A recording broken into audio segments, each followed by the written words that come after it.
This is the Hayden equipment. It was invented by my friend Whit Hayden. It uses a move that Eddie Joseph invented back in the 1940s called the side steal, in which you take the pea out and the pea is in the side steal like this, it's in the side pinch like this. Okay. You take the pea out, it goes into the side steal, you turn the shell over. The pea, of course, is hidden in the side steal.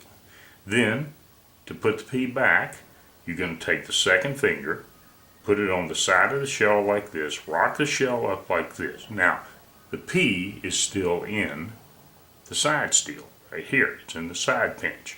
But at this point, you just simply release the pea, put the shell down on top of it, and now the pea is back under the shell. This is the Hayden equipment.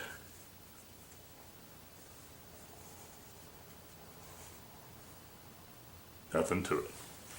Of course, your Sure Grip sculls have exactly the right geometry to let you do the Hayden equipment perfectly. No problem at all. Okay.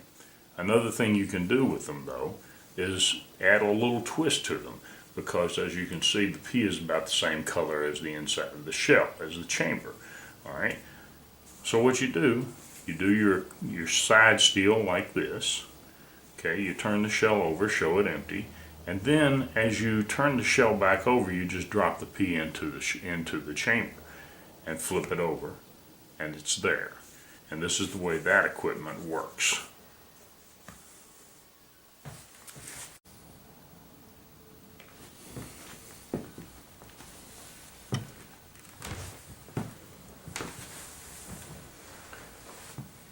Okay, it's time to learn how to rock and roll with the Beast. So let's talk about the Beast for just a second. If you look at the colors of the Beast and the color of the little blind eye, or in his case the evil little eye, you will see that you can see it perfectly well against a red close-up pad. You are not going to obscure your audience's view of anything that goes on here with a red pad. You can also use other colors of pads if you want to show it up a little bit different, but I just wanted to show it to you on the red pad so that you could see this. Now, another thing that people may wonder is, do these horns on the Beast make it difficult to handle? And the answer is no. You handle the Beast exactly the way you handled Igor. Rose Red Skull Grip works perfectly well. It's exactly the same grip. There is no difference. Okay, so there is absolutely nothing to worry about as far as that goes. Now, I want to talk to you about what we have here, because this is pretty much the Igor design. We have the sucker flash display chamber right here in the oral cavity. We've got the ramp that leads back here to the main chamber. We have the chan and dip. We have the guide notch. We have the convex threshold all around. It's a properly designed shell, just as Igor is. The front, we've got the extra bones, all right, to make him look fierce. And these bones give you some advantages, and I want to talk about those. One of them is that when you're doing the hands-off, or when you're doing the one-hand fan, you will notice that the bones actually hang on the tops of your fingers. They give you an exceptionally secure grip when you're doing the one-hand fan.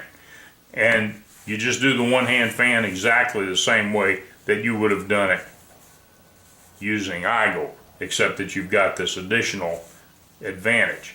Now we're going to talk about how to rock and roll with the Beast. This is an equipment. It is the way you are going to equip yourself and show this particular skull to be empty. I consider this to be just a slight variation on Whit Hayden's wonderful Hayden turnover, because you're going to use exactly the same moves, except that we have an additional twist. We have the rock and roll with the Beast, and I'll show you how that works. You use Eddie Joseph's side steal. You get the pea out.